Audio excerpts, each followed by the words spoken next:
어떤 율법 교사가 일어나 예수를 시험하여 이르되 선생님, 내가 무엇을 하여야 영생을 얻으리이까? 율법에 무엇이라 기록되었으며 네가 어떻게 읽느냐? 내 마음을 다하며 목숨을 다하며 힘을 다하며 뜻을 다하여 주 너희 하나님을 사랑하고 또한 내 이웃을 내 자신같이 사랑하라 하였나이다.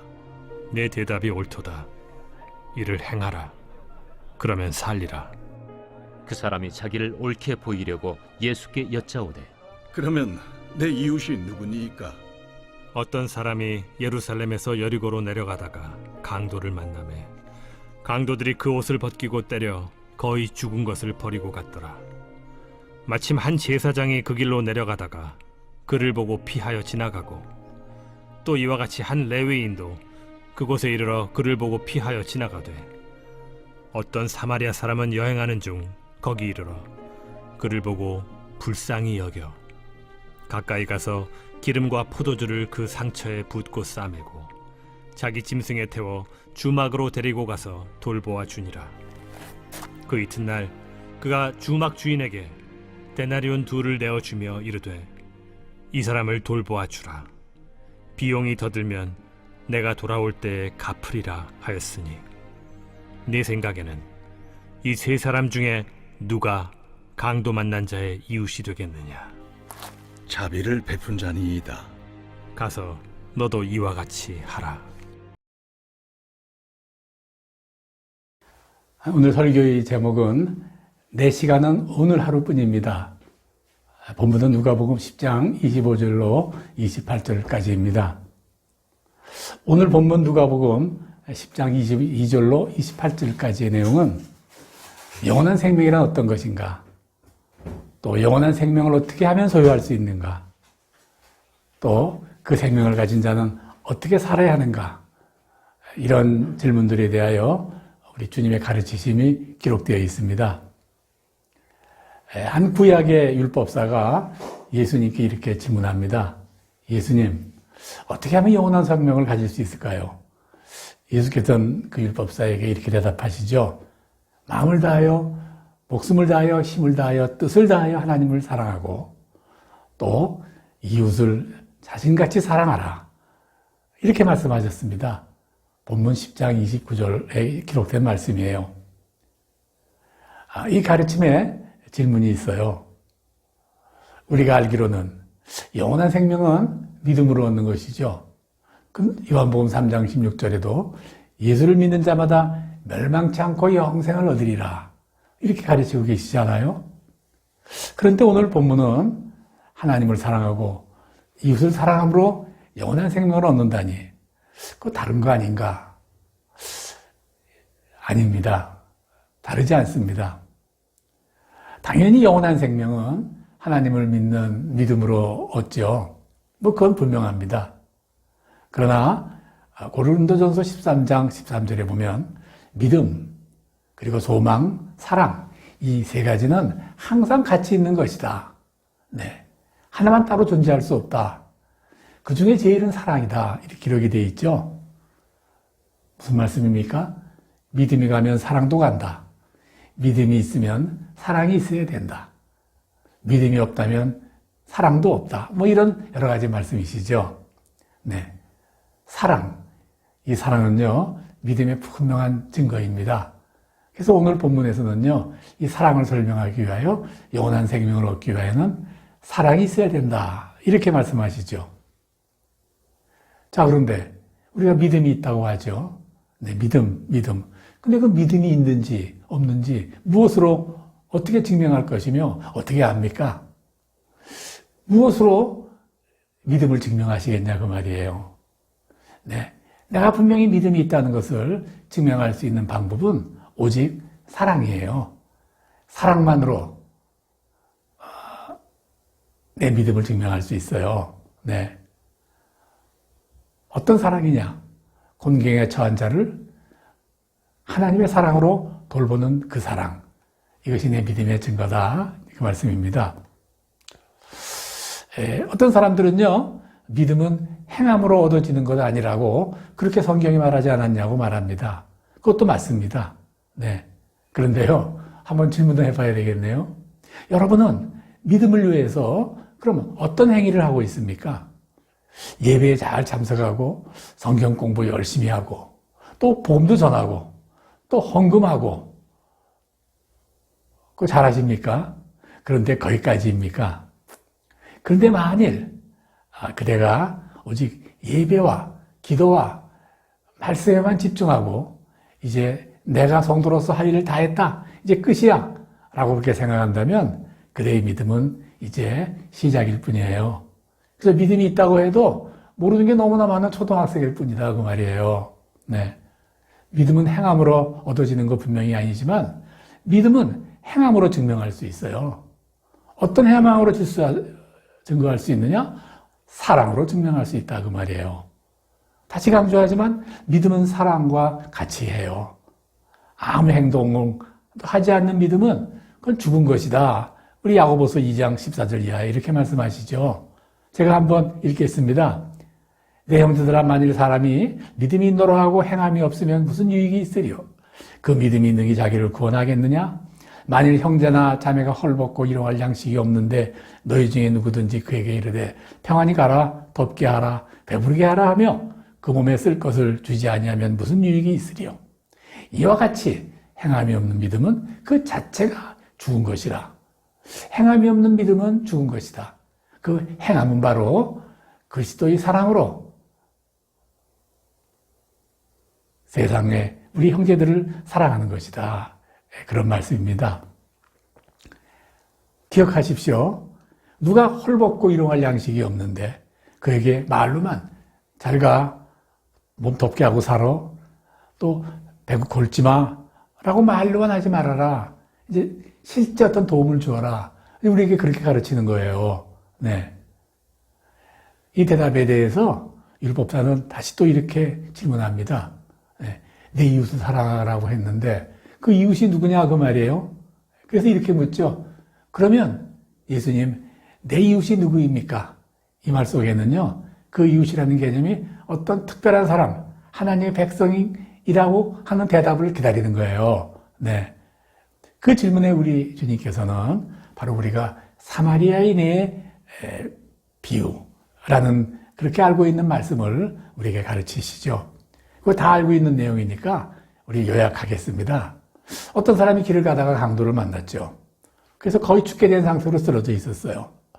마침 한 제사장이, 한 종교 지도자가 그 길로 내려가다가 그를 보고서 피했습니다. 아무 도움도 주지 않았단 말입니다. 또 한 레위인도 그곳에 이르러 그를 보고 피하여 지나가되 또 한 레위인도, 글쎄 굳이 이야기한다면 아까 제사장에 비교하여 목사나 목사님에 속하는 어떤 그런 교회 지도자 말고 뭐 레위인 그러면 그저 성도라 좀 이렇게 표현할 수 있겠죠. 그 예수를 믿는 성도라고 하는 사람도 그곳에 이르러 그를 보고서 아무 도움도 주지 않고 그냥 피해서 갔다 그 말입니다. 근데 어떤 사마리아 사람, 보잘것 없고 천대받고 그래서 평범한 어떤 성도가 한 사람이 그 여행하는 중에 거기에 그렇게 쓰러져 있는 것을 보고 그를 보고 불쌍히 여겨 그를 잘 돌봐주었다. 우리가 다 아는 그런 내용이 기록되어 있어요. 네. 그리고 이렇게 물어보죠. 네 이웃이 누구냐 하면 이렇게 자비를 베푼 자라고 주님께서 설명하셨죠. 네. 그리고 너도 가서 이와 같이 행해라. 이렇게 말씀하셨어요. 네. 그러면 예수님이 말씀하시는 그 이웃이란 뭐냐? 바로 공경에 처한 자를 돌보는 자인데 공경을 처할 때 바로 예수 그리스도의 사랑, 예수 그리스도의 사랑의 마음으로 공경에 처한 자를 돌보라. 그런 말씀입니다. 네. 주님은요, 이웃의 공경을 돌아보는 사람이 이웃이고 그 일이 바로 하나님께 하는 일이고 그 이웃상으로 인하여 영원한 생명을 얻게 될 것이다. 그렇게 말씀하시는 겁니다. 네.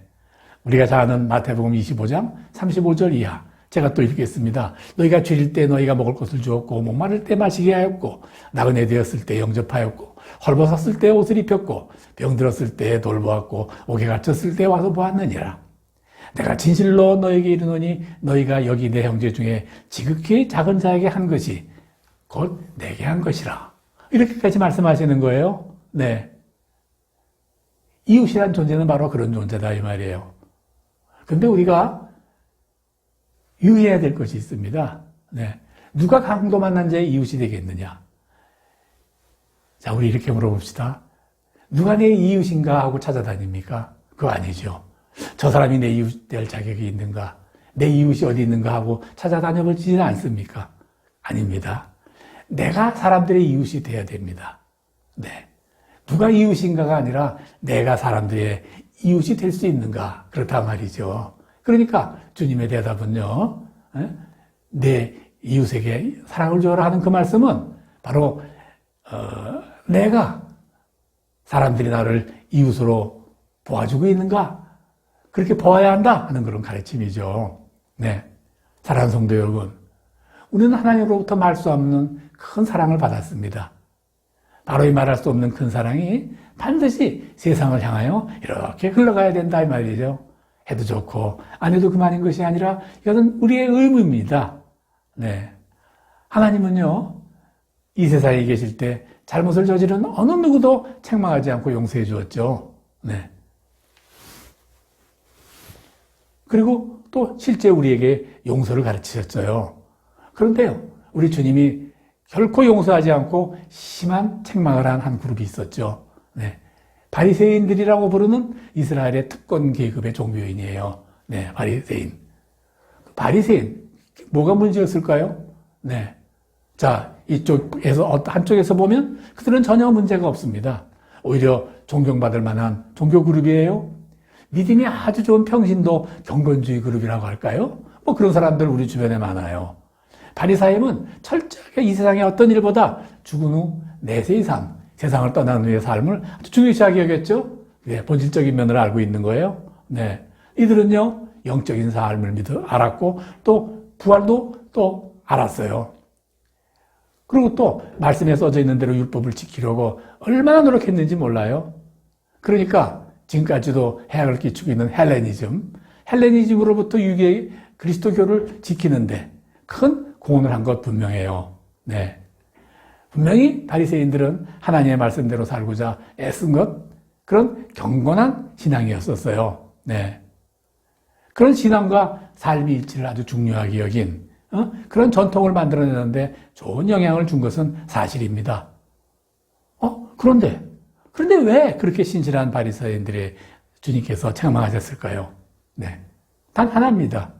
그들의 관심은 오직 하나님의 사랑으로만 끝이었기 때문이다. 그 말이죠. 하나님의 관심은 바로 세상이에요. 그의 사랑이 바로 우리의 믿음의 사람들을 통과해서 바로 세상으로 흘러가기를 바라신다. 그 말이에요. 하나님의 눈은 세상을 향해 있다. 그 말입니다. 네. 아직 좀 덜 설명이 이해가 되신다면 바리새인들을 그렇게 주님이 책망하신 이유를 이해하는데 좋은 이해화가 있어요. 네, 이해가 빠를 겁니다. 어떤 수도자가 죽어 하늘나라에 갔는데 천국 문 안에 들어서지도 못하고 문 앞에서 쫓겨났어요. 그 수도자가 원망하여 항의합니다. 내가 내 믿음을 지키려고 속세를 버리고 일생 수도 생활을 하고 그런 사람인데 어떻게 이렇게 박대할 수 있습니까? 그러자 문을 지키는 자가 이렇게 대답했다고 하죠. 네, 너는 평생을 이웃과 담을 쌓고 살았고 오직 너 자신 하나만을 위해 살지 않았느냐. 네, 오직 너만을 위해서, 너만의 영생을 위하여, 너만의 구원을 위하여 살지 않았느냐. 그 말입니다. 네. 영원한 생명을 소유한 사람은 말씀, 기도, 예배 등 그런 소위 영적인 행위로만 사는 것이 아니라 세상에 공경한 처한 자를 돌아보는 믿음의 행위와 합하여 왕성되어진다는 것을 결코 잊지 마시기 바랍니다. 공경에 처한 이웃을 돌아보는 사랑은 반드시 자기 희생이 따라야 됩니다. 내가 좀 희생하고 손해보지 않고서는 안 되는 일이다. 그 말이에요. 그래서 이웃사랑의 본질은 희생이에요. 네. 사랑은 그래서 이렇게 정의할 수 있어요. 희생하는 것이다. 손해보는 것이다. 네. 예수님이 희생의 본을 보이셨죠. 하늘에 사셔야 되고 하나님의 아들로 살아야 될 예수님 자신이 그 본체의 영광을 버리시고 인간의 몸으로 세상에 오신 것은 바로 희생의 본이라고 성경은 설명하죠. 제가 본문을 읽어보겠습니다. 너희 안에 이 마음을 품으라. 곧 그리스도의 마음이니 그는 근본 하나님의 본체시나 하나님과 동등됨을 취할 것으로 여기지 아니하시고 오직 자기를 비워 종의 형체를 가지사 사람들과 같이 되셨고 사람의 모양으로 나타내서 자기를 낮추시고 죽기까지 복종하셨으니 곧 십자가에 죽으심이라. 본문 더 설명의 필요가 없습니다.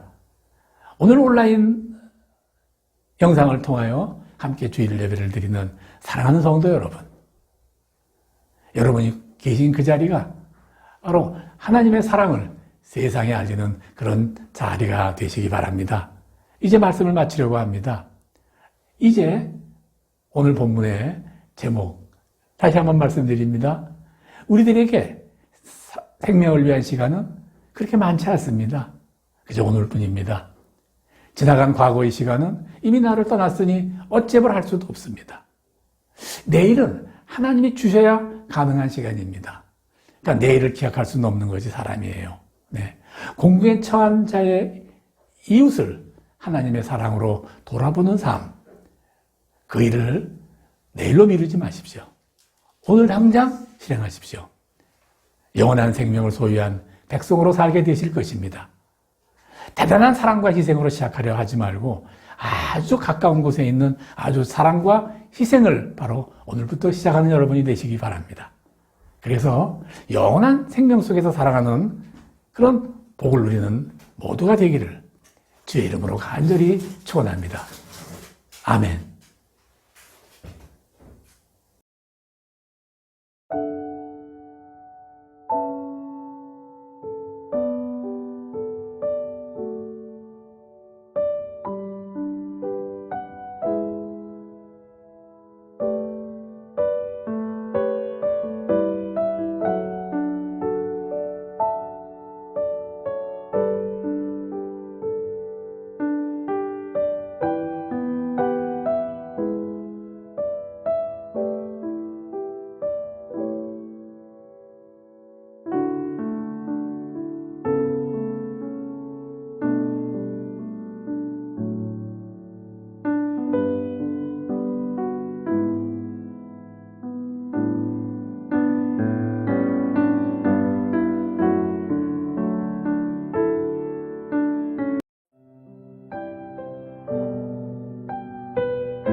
고백해 여호와 이래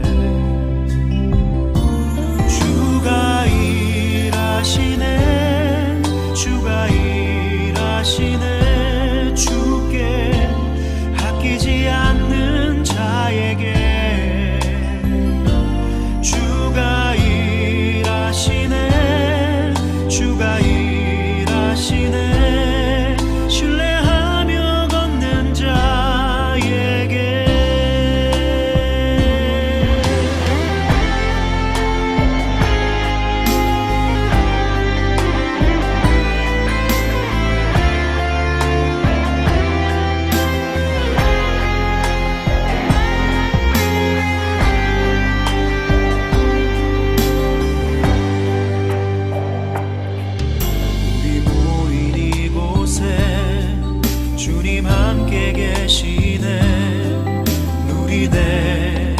아버지 은혜 적은 떡과 물고기 내 모든 걸 드릴 때 모두 고백해 여호와